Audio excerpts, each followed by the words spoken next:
Metrópole Entrevista. E hoje com um convidado super especial, participa sempre, já várias vezes conversamos, mas pela primeira vez conversamos assim, visualmente, mantemos um contato visual com essa grande figura que é o doutor Contardo Caligares. Contardo, bom dia, muito obrigado pela sua presença. Você está bem, está se cuidando? Como é que estão as coisas com você, Contardo? Vamos dizer assim, ficar fazendo um monte de coisas.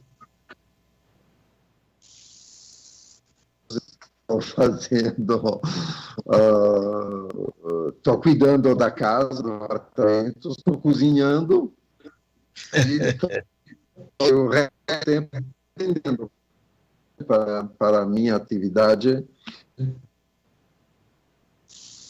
Estou no Skype o dia inteiro e atendo pacientes à distância, em vez de atendê-los presencialmente, né? Isso vai ser uma mudança para a psicoterapia, a psicanálise e companhia, e para a medicina em geral. Eu acho que a distância veio para ficar, mesmo sem a pandemia, né? Mas estamos aqui. Estou esperando que termine. Estou a fim de viajar. Aquela idade em que as pessoas não querem descobrir lugares novos, mas querem voltar para lugares nos quais já estiveram, onde já tem lembranças, sabe? Não sei se você chegou nessa ainda ou não, mas ela chega, essa idade. Então, estou querendo viajar, mas... Eu estou com 76 anos, trancado aqui em casa, não posso me recuperar. Mas trabalhando de manhã, de 7 da manhã até 1 da tarde, estou aqui fustigando, conversando, tendo a oportunidade de conversar com pessoas brilhantes como você, porque eu tenho enorme admiração, você sabe disso. Está conosco também aí no vídeo a professora Malu Fontes, que é jornalista também, que acompanha você com seus livros, seus escritos. E o pessoal da Metrópole, os nossos ouvintes. Bom dia, Malu, tudo bem com você? Bom dia, Mário. Bom dia a todos os ouvintes. Bom dia, Contardo. Um prazer imenso estar aqui com vocês. Eu sou leitora de anos e anos e anos. O primeiro texto que eu li seu é um texto que você fala da Praça Castro Alves, está em Hello Brasil. Claro. Seu livro. Primeiro texto da vida que eu li seu, falando da Bahia.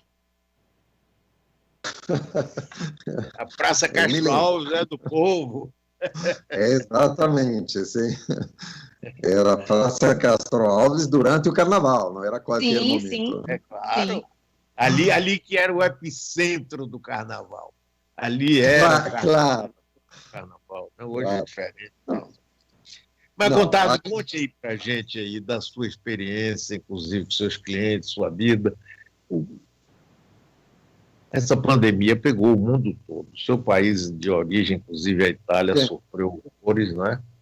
E como é que a gente vai atravessar isso? Você acredita que teremos um novo normal? As pessoas vão querer voltar ao que era? Não será possível? Enfim, eu quero ver você. Quanto a isso, eu não sou muito otimista no sentido em que não consigo ter aquele tipo de otimismo, sabe? Eu tenho colegas e amigos sobre mais do que psicanalistas, devo dizer que acreditam que isso vai produzir mudanças extraordinárias e que seremos todos muito melhores depois da pandemia. Eu tendo a pensar que a gente só piora.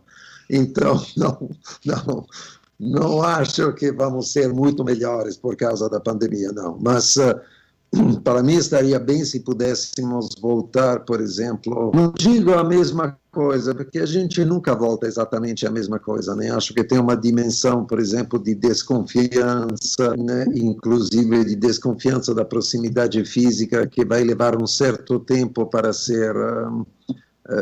vencida, assim, que para retomar aquela coisa natural de poder se aproximar, tocar um no outro e outras coisas menos católicas que vão levar um certo tempo. Agora, eu tenho uma certa confiança desse ponto de vista, porque você sabe que, por exemplo, tem um lugar que se chama, que é um lugar, posso dizer o nome, não é proibido, se chama Le Terme Olimpio. Le Terme Olimpio é um dos primeiros e mais famosos clubes da Europa. E é muito grande, e ele fechou um dia depois, não antes, depois que decidiu parar as missas presenciais. E Le Terme Olimpio recebi um e-mail me comunicando que o estabelecimento voltou a abrir na segunda passada, embora a gente se pergunte o que dá para fazer, porque tipo assim, medem a tua temperatura na entrada, tem um cara com a pistola, sabe, lá para medir a tua temperatura, e se é obrigatório o uso de máscara. Então, o que vai dar para fazer num clube de sexo e de swing? Com máscara não se sabe, mas eu acho que as pessoas vão ir mais como se alguém foi, isso não foi mais como uma espécie de declaração de vontade de continuar vivendo. Então, bom para isso, bom, para mostrar que a vida não acabou, pronto. Então, eu tenho uma certa confiança, é normal, né? Eu sou um freudiano no fundo do coração, então eu tenho confiança no sexo, é a única coisa na qual realmente eu acredito. Então, tenho confiança no sexo para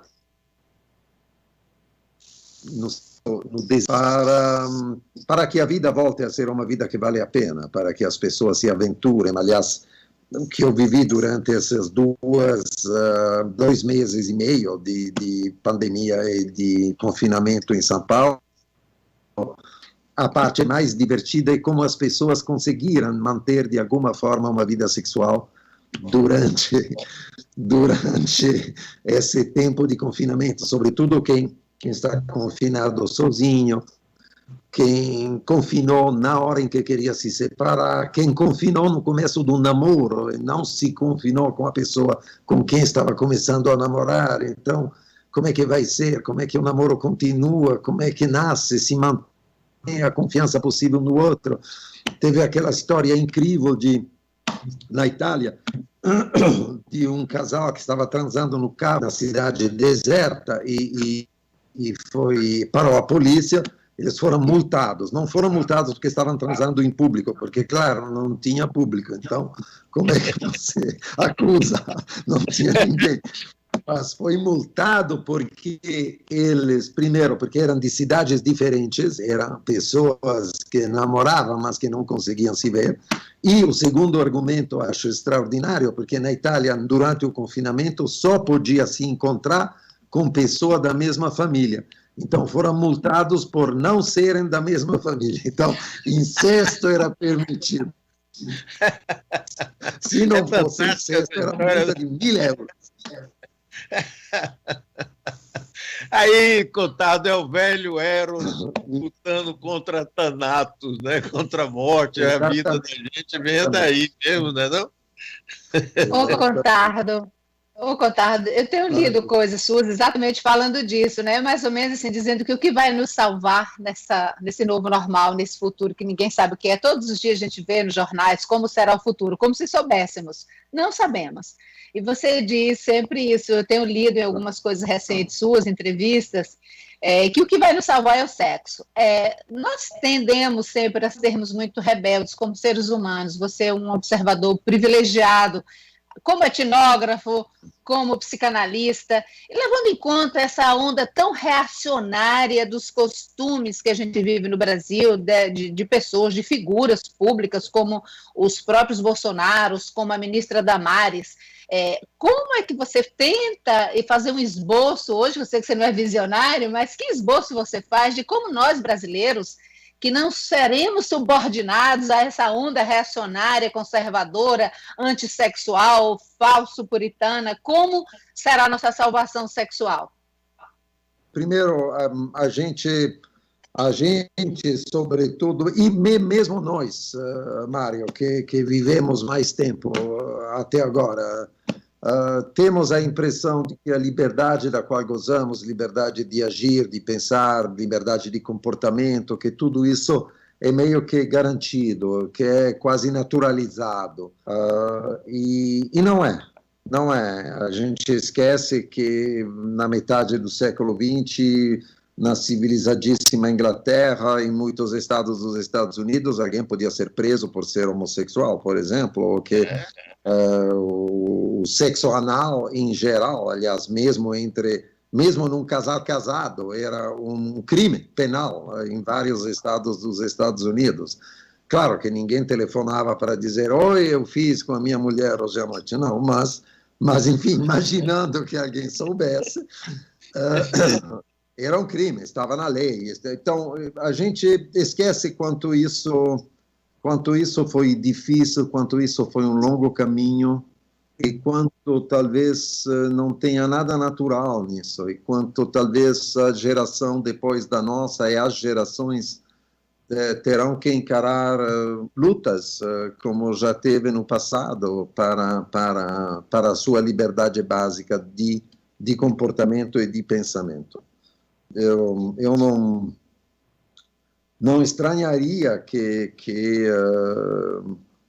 não estranharia, até porque eu nunca imaginei que terminaria a vida imaginando que ela termine, mais ou menos, até porque, afinal, justamente ela termina, mas nunca imaginei que terminaria num clima de fascismo nascente. Nunca pensei isso, sempre achei realmente que aquilo era uma coisa do passado.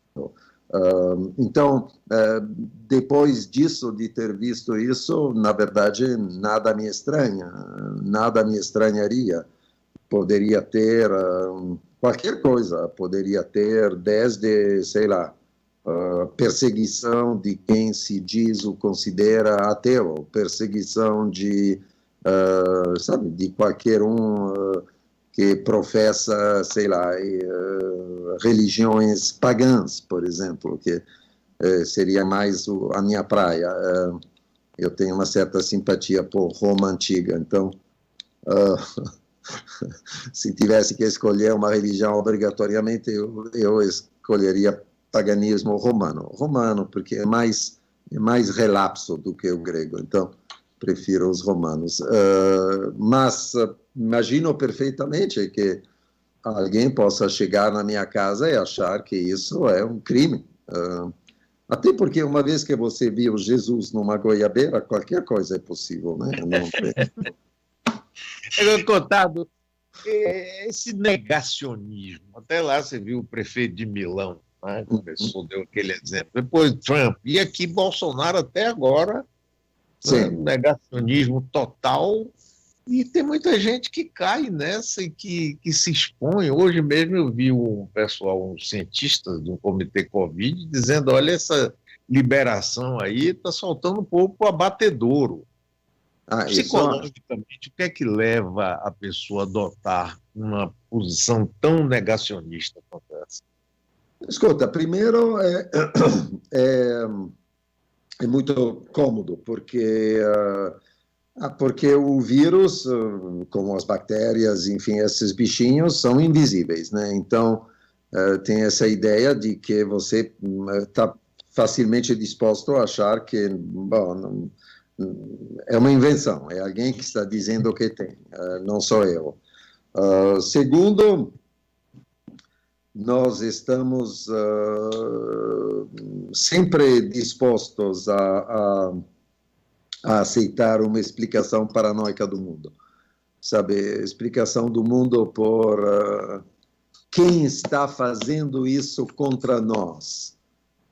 E a explicação paranoica do mundo, ela leva facilmente ao negacionismo. É aquela coisa, porque tem um primeiro momento em que você vai dizer, como aconteceu até no Brasil, na verdade, foram os chineses que inventaram o vírus, mandaram de propósito o vírus para se consolidar na cena internacional, sei lá. Ou então, nem precisou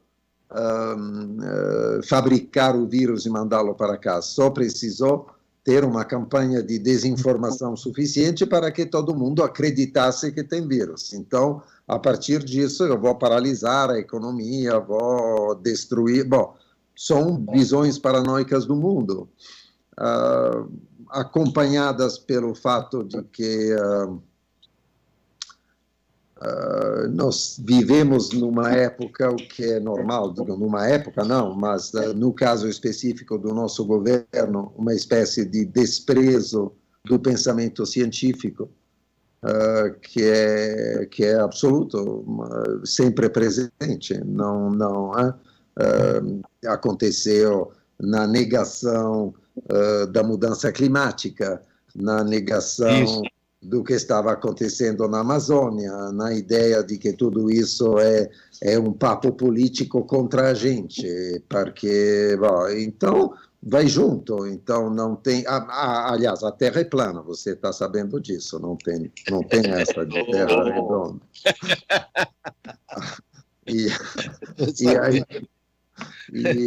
Bom, qualquer coisa. Então, tem realmente uma posição anticientífica que, aliás, se reflete no fato de que as bolsas para pesquisa científica foram massacradas, tanto em humanas quanto em exatas, e a fuga de cérebros do Brasil vai ser cada vez mais forte e importante, primeiro porque o país se torna, infelizmente, mais triste, né? Então as pessoas que têm uma chance de ir embora começam a pensar nisso seriamente, e sobretudo porque não tem meios financeiros para continuar uma pesquisa que seja interessante. Isso, sabe, um dos grandes prazeres na vida é exercer a competência que você tem. Se te impedem de fazer aquilo porque não te dão dinheiro suficiente para continuar uma pesquisa, bom, voilures, não há dúvida, né? Então, eu acho que o negacionismo, fora o interesse político, digo, relativo, mas importante, que é que descobrimos que havia no Brasil uma classe empresarial, e talvez, sobretudo, de pequenos empresários, que não tem nenhum interesse em saber se isso custa vidas ou uma catástrofe do sistema de saúde ou nada, eles simplesmente não querem parar de vender, né? O governo, por outro lado, não teve nenhuma capacidade de reagir economicamente, a não ser com essa história dos R$600, mas que também foi complicada, né? Porque as pessoas entraram em filas, então se expondo, correndo perigo, se exasperando com as dificuldades, às vezes, de se candidatar a essa ajuda. Eu, desse ponto de vista, acho que o governo deveria ter proposto muito mais rapidamente uma ajuda a todo mundo. Então, tornar realmente o confinamento possível para nós todos. Bom. Contardo, o governo, na realidade, Paulo Guedes chegou com um chip dele na cabeça do Estado mínimo, né? Modelo do Chile, né? Modelo da Escola de Chicago. Então, era o quê? Estado mínimo, privatizar ao máximo e pronto. Só que, de repente, chega uma pandemia. Aí ele, quando recebe a pandemia, diz, não, mas o Brasil tem uma dinâmica própria, nós não vamos sofrer. E aí você vê que ele está completamente perdido. Na reunião ministerial, ele disse, vamos abrir cassinos, bordéis, e quer dizer, umas coisas assim absolutamente doidas. Agora eu queria puxar um outro assunto com você, que é o racismo. Essas manifestações nos Estados Unidos, que eu acho que vai ter consequências, provavelmente, não sabe, né, lá na eleição americana, e que mostra assim, uma mudança muito forte. E aqui nós temos o presidente da Fundação Zumbi dos Palmares, que disse que Zumbi era escravagista, e que o movimento negro é uma infâmia. E aí, me conte um pouquinho sobre isso, Contardo.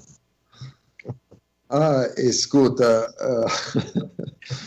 não, a primeira parte, bom, você sabe que não é nenhuma novidade, né? Desde a história de Rodney King em Los Angeles, são décadas e décadas em que, periodicamente, a cada vez que há uma violência policial nos Estados Unidos contra um negro, a comunidade negra reage, a comunidade afro-americana, como se diz nos Estados Unidos, reage fortemente, e Estados Unidos afora. Eu estou achando a situação muito estranha, né? E tem um certo paralelo com o que aconteceu aqui domingo passado, né?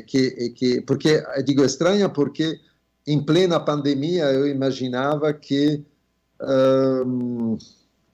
a reação da rua fosse muito difícil, muito complicada, que as pessoas não saíssem para a rua. Agora, aparentemente, tudo bem, são eventualmente infiltrados por grupos de raivosos, destruidores e caramba, mas eu não me impressiono muito com isso, até porque, vou te dizer, eu estava em Paris em maio de 68, então queimar um carro eu já vi. Acho até que já fiz, mas não é uma coisa que acho muito grave. Mas não faria hoje, mas até porque estou um pouco velho para isso, mas não é, tá, então, tá, sem dúvida. Acho interessante que até aqui no Brasil, domingo passado, com a famosa manifestação das torcidas, digamos, os progressistas tenham retomado um pouquinho a posse da rua.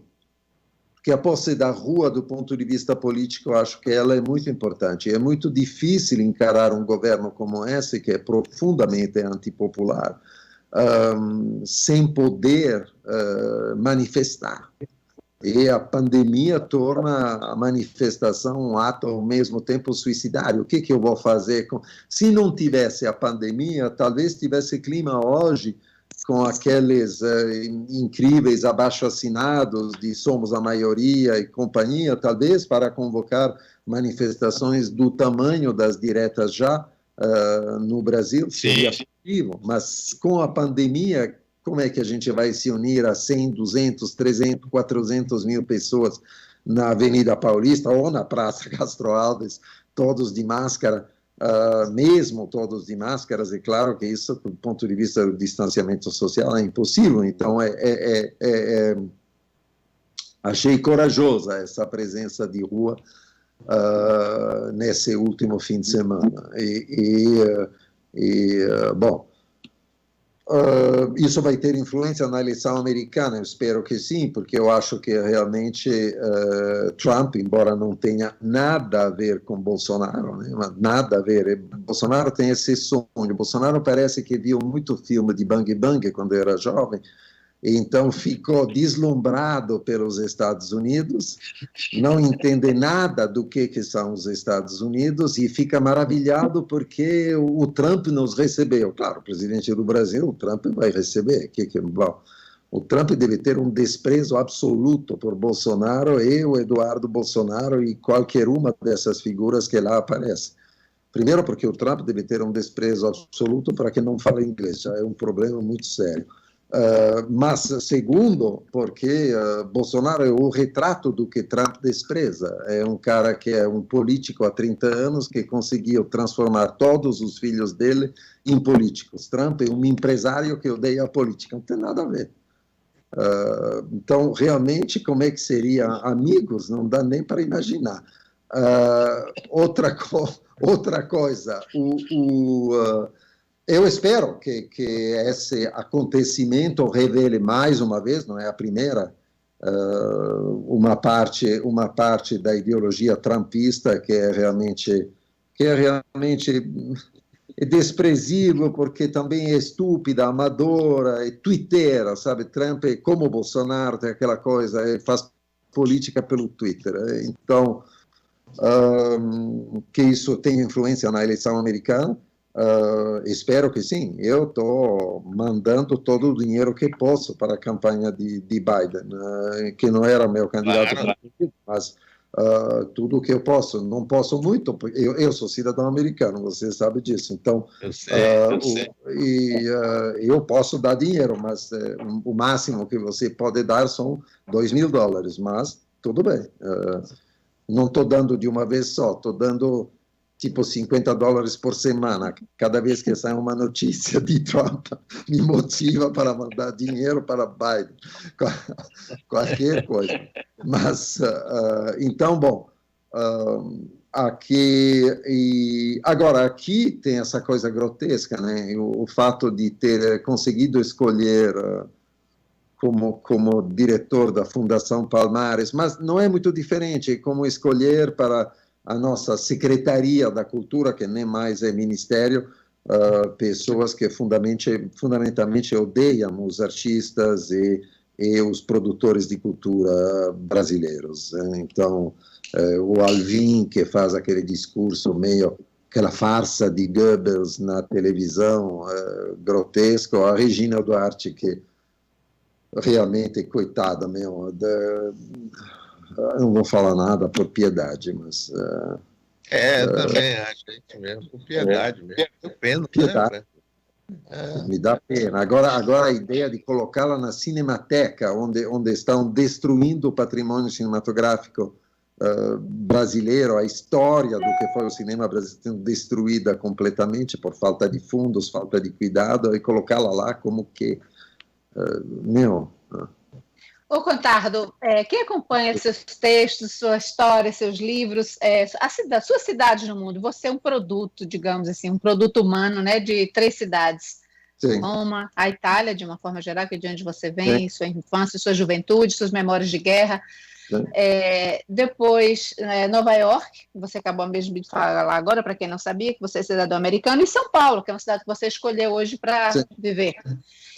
A gente tem essas 3 cidades tão diferentes, tão distintas entre si, elas estão passando por um processo de convulsão, digamos assim, que eu não vou nem adjetivar, mas uma espécie de convulsão, e que tem em comum a pandemia, né? Roma, talvez por uma tristeza, por um esvaziamento daquela imagem que a gente tem de Roma, Nova York, por esse retorno aos anos 60. Também, não tem dúvida, sim.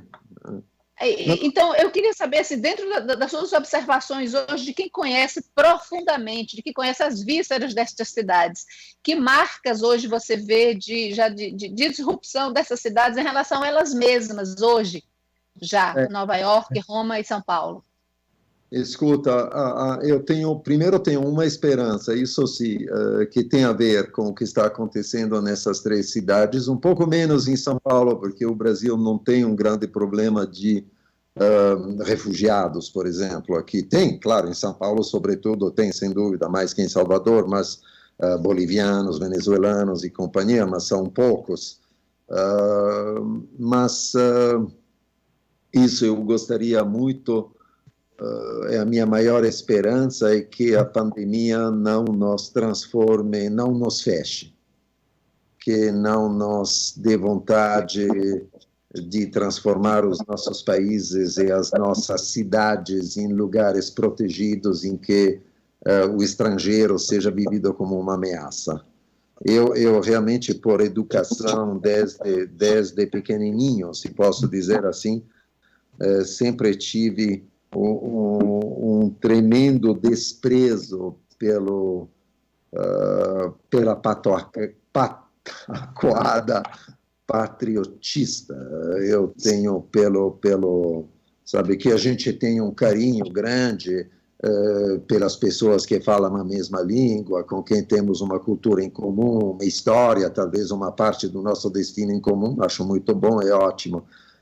Agora, que a gente seja nacionalista, isso me dá realmente um comércio de gastrite. Não tenho nenhum apreço por aquilo. Então, uma das coisas com as quais mais sofro em São Paulo é vendo, claro, não na rua, mas na rua eu via, antes que começasse o confinamento, essas carreatas e passeatas em que não sei muito bem porque a bolsonarista se apropriou da bandeira nacional. Então, só falta ter cueca, tem chapéu, parecem todos vestidos de mandrake com bandeiras brasileiras e com a capa do super-homem. É isso mesmo.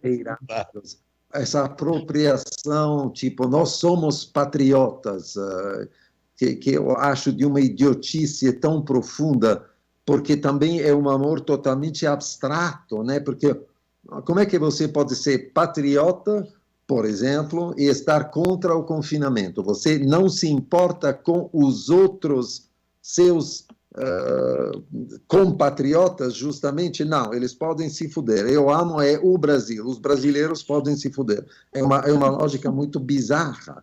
Então, além disso, essa cultura de patriotismo, em grande parte, num pequeno empresariado informal. Eu acho ótimo, não tenho nada contra o pequeno empresariado, nem contra o pequeno empresariado informal, mas eu gostaria de assinalar que o patriotismo começa com o pagamento dos impostos, porque o país não avança se as pessoas não pagam imposto. Então, se você sonega, tira essa bandeira das costas. Inclusive profissionais liberais também. Também, absolutamente. Você sabe que é vontade. Pois claro, é. E a desculpa é sempre aquela: eu não pago imposto porque o governo aplica mal. Claro, porque o governo aplica mal. Não, você paga e depois veremos. Bom. Pois é, aí você compra produto pirata, você compra filme pirata, CD pirata, faz tudo e fica chegando dizendo os políticos são os ladrões, roubam a pátria, como se o povo brasileiro não tivesse na sua cultura também essa tentativa sempre de passar a perna nos outros. Completamente. Então, eu espero, sobretudo, que essas cidades, Malu, as três, continuem sendo as cidades cosmopolitas que sempre foram. Eu continuo, sabe, São Paulo, uma das razões pelas quais eu amo São Paulo é porque quando São Paulo funcionava numa livraria como o que era na época, que agora está praticamente morrendo, mas a Livraria Cultura em São Paulo, que era um lugar incrível, mas era um lugar onde, acho que era o único lugar no mundo onde 30%, 40% do faturado da Livraria Cultura era em língua estrangeira. Isso nem em Nova York que tem. Nova York só tem livraria vendendo livro em inglês. E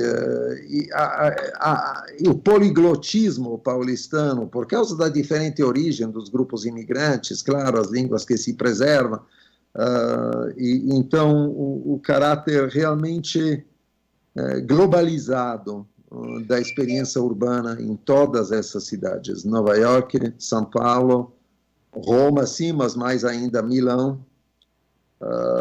E tem uma cidade que para mim talvez seja mais importante ainda, porque é a cidade onde eu passei todos os fins de semana da minha infância e as férias, que era Veneza. Então eu me sinto de alguma forma de espírito. É a única cidade pequena, porque ela é pequena, embora invadida por milhões de turistas. E Veneza tem eu tenho ainda amigos em Veneza, cada vez menos, porque eles vão morrendo, mas, mas eu me lembro de um amigo veneziano, que não é mais, que me disse uma vez, sentado em Piazza San Marco, ele me disse uma vez, olha, não, você não tem que se preocupar, porque Veneza, como no século XVIII, continua sendo o centro do universo. Eventualmente, o universo não sabe mais disso, mas isso é um detalhe. É ótimo. Rapaz, Contardo Caligares, grande psiquiatra, psicanalista, professor, escritor, que está dando o prazer de conversar aqui com a gente. Agora, Contardo, me diga uma coisa. Você acha que depois, passada a pandemia, a gente não sabe como é que vai ser esse novo normal, o velho normal, não sabe. Vai ter um resíduo de medo? Porque quando, por exemplo, a pessoa tem um traumatismo assim, de um assalto, uma violência, sempre fica aquele resíduo na cabeça. Você acha que a população como um todo poderá ter esse tipo de resíduo? Escuta, depende de várias coisas que não podemos prever. Se não sairmos da pandemia com a existência de uma vacina eficiente, eu acho que em poucos meses esse resíduo de medo vai passar. A mesma coisa se nós tivermos acesso a remédios comprovadamente eficientes e as pessoas pararem de passar na UTI por causa do coronavírus. Também, nesse caso, o medo vai passar. Eu acho que um bom exemplo disso é pensar quais foram os efeitos da epidemia de AIDS, né? E como isso mudou, que as pessoas voltaram, por exemplo, a transar. Sim, tudo bem, usando preservativos e caramba, mas mesmo assim voltaram a transar. E acho que voltaram a transar, sobretudo a partir da chegada, sobretudo de uma maneira totalmente confiante, a partir da chegada da tríplice, enfim, da primeira combinação de antivirais que garantiam que aquilo pudesse ser administrado como uma doença crônica, não como uma doença letal. Mas, então, depende um pouco de como sairemos. Se sairmos do coronavírus simplesmente porque o vírus atenuar um pouco a sua capacidade de contaminar e também talvez a sua virulência, porque afinal de contas, para o vírus nos matar não é um bom negócio, né? O vírus, ele quer que a gente viva com ele, porque ele procura hospedeiros nos quais ficar e se reproduzir. Quando a gente morre, os vírus que estão dentro da gente também morrem. Essa é a nossa vingança, aliás. Mas é uma consolação muito pequena. Mas enfim, se sairmos assim, com aquela coisa, diminuir o número e companhia, eu acho que vamos passar por um longo período de desconfiança do próximo. Viajar vai ser uma ansiógeno. Isso, para mim, é a coisa que mais me pesa, né? Eu só espero poder voltar a subir num avião. Tranquilo. Ô, Contardo, diante dessas coisas todas que você está falando, e observando pessoas e ouvindo pessoas, que eu sei que você está fazendo isso durante a pandemia, atendendo seus pacientes ou novos pacientes, você está escrevendo, o que você está mantendo? Como eu me interesso muito e lhe conheço muito mais pelos livros, claro. O que você está escrevendo? O que é que você escreve? Qual é o seu processo criativo agora? Se mudou? Pois é, vou te dizer, eu, como várias pessoas, estava com essa ideia que a pandemia ia ser fantástico, porque eu ia ter tempo para ler, para escrever. Não, nada. Primeiro, tudo bem, o trabalho continuou igual, então não é que me deu tempo livre e companhia, mas uma coisa que eu descobri, bom, tem 1000 coisas para fazer, que você tem que fazer dentro de casa, tudo bem, nenhum problema, mas o verdadeiro problema é que me tornou um pouco preguiçoso. A pandemia, eu não sei se é porque me deprime ou não, mas me tornou um pouco preguiçoso, sabe aquela coisa que ficar na cama até o último minuto de manhã. Estamos juntos. Estamos juntos. Estamos juntos. Então, eu não estou junto porque eu acordo 6 horas da manhã, porque 7 já estou no ar. Então, eu sempre me pergunto, vou levantar para quê agora, 6 a 7? Fazer o quê? Passear na sala, na cozinha? Claro, difícil. Eu acho realmente um pouco de preguiça. E me dá sono cedo à noite, que é engraçado, né? Estou um pouco cansado de ver série, às vezes vejo um filme que não vejo há muito tempo e que me inspira, tipo, sabe, não sei, um filme dos anos 50, assim, mas vejo pouca televisão. E, bom, outra extraordinária ocupação nesse tempo de pandemia nosso e não seria diferente nos Estados Unidos. Talvez no meu país ideal, que é hoje a Nova Zelândia, para o qual eu me mudaria sem problema, já, se me oferecerem um visto, eu vou. Estava pensando em ir para lá sozinho no barco com Amir Klink, porque é o único jeito para ficar tranquilo na viagem. Se ele não estiver contaminado, vamos juntos. Aliás, isso é um parêntese à parte, né? A Nova Zelândia é o país que melhor tratou da pandemia, né? Eles tiveram 20 mortos, não tem mais nenhum infectado, e o segredo da Nova Zelândia é um só: tiveram um governo à altura. Não tem, é só isso. É um país muito civilizado, claro, as pessoas têm um alto nível de cultura, mas, olha só, por acaso, a primeira-ministra da Nova Zelândia é uma mulher.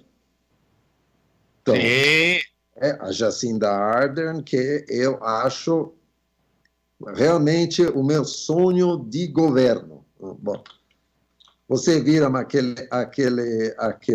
realmente aquele vídeo dela dando uma entrevista para a televisão neozelandesa, em um dado momento, enquanto ela estava falando, teve um terremoto, onde ela estava, em Wellington, na capital da Nova Zelândia. Então, e o jornalista disse: quer que paramos a entrevista, primeiro-ministro? Não. Ela olhou e disse: não tem nenhuma luz aqui em cima de mim, nada vai cair, não tem problema, podemos continuar falando. Eu achei ela sensacional. Mas, então, tenho essa paixão absoluta pela Nova Zelândia, que deve ser, nunca estive lá, não sei, você esteve lá, Mário, Malu, estiveram? Não tive, infelizmente. Espero poder ir ainda agora. Deve ser um lugar maravilhoso, mas é lindo, bonito, né? É o lugar onde filmaram O Senhor dos Anéis, então, aquelas paisagens incríveis, é tudo na Nova Zelândia. Mas, enfim, desculpa o parêntese sobre a Jacinda Ardern, mas acho que é uma boa ideia, pensando nela, pensando na Merkel, por exemplo. Eu gostaria que tivéssemos mais mulheres, pelo amor de Deus, no governo dos nossos países. A Finlândia também parece que é uma mulher. Sim. Estão dando show de bola mesmo. Total. Mesmo.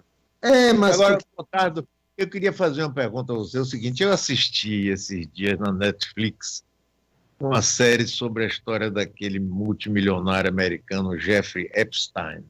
Sim. Também vi, Mário, acabei de ver. Impressionado, rapaz, com isso, e me deu uma dimensão de como esse capitalismo tão selvagem que faz com que pessoas tenham montanhas de dinheiro passem por cima de tudo, rapaz, da lei, de tudo, porque se relacionam com Trump, com Bill Clinton, que tem muita grana, que compra o procurador. Você vê numa democracia que todo mundo admira, nos Estados Unidos, rapaz, anos para descobrir a rede de pedofilia que esse infeliz fez. Essa série me chocou profundamente por causa disso. Não é o caso da pedofilia, é o efeito dessa elite, desses multimilionários do mundo que podem tudo. E a proteção jurídica, Mário, estatal, governamental, proteção jurídica num país que tem considerado o sistema de democracia e de justiça mais funcional do mundo. Bom, escuta, numa escala muito menor e talvez numa tonalidade mais engraçada, um dos meus pacientes que realmente estava com algumas dificuldades pelas privações impostas pela pandemia, colocou um nichê num flat que alugou para isso, para que ficasse 15 dias de quarentena absoluta. Trabalho escravo, isso é trabalho escravo. Para poder transar no 15º dia. Então, o dinheiro, de fato, proporciona esse tipo de luxo. Contardo, meu amigo, olha, infelizmente nosso tempo esgotou. Hoje a nossa conversa foi melhor de todas, porque eu vi você, você me viu, Malu, estamos juntos. Muito bom. Que Malu, coisa boa conversar com você. Sempre adorei as entrevistas com você, viu? Sempre, sempre. Sou seu leitor, seu admirador. Força aí para você. Vamos aguentar nossa velhice bem aí. Malu. Força para Salvador. Que saia Salvador e volte a ser também a cidade que sempre foi.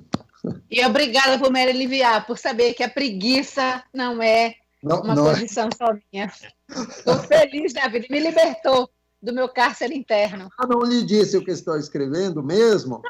Não. Eu publiquei o ano passado um livrinho junto com o Malu Homem que se chama Coisa de Menina, ponto de interrogação, e aí a gente decidiu fazer um Coisa de Menino. Aí estou trabalhando na revisão do texto com uma preguiça mortal, mas não é devido ao texto, o texto é muito divertido, mas eu sou preguiçoso agora, não sei. Não é preguiçoso, mas está com humor ótimo, rapaz, isso é que é bom. Tá Grande certo. contato, um abração para você, meu querido. Mário, um abraço, Malu, um abraço, Salvador. Tchau. Tchau.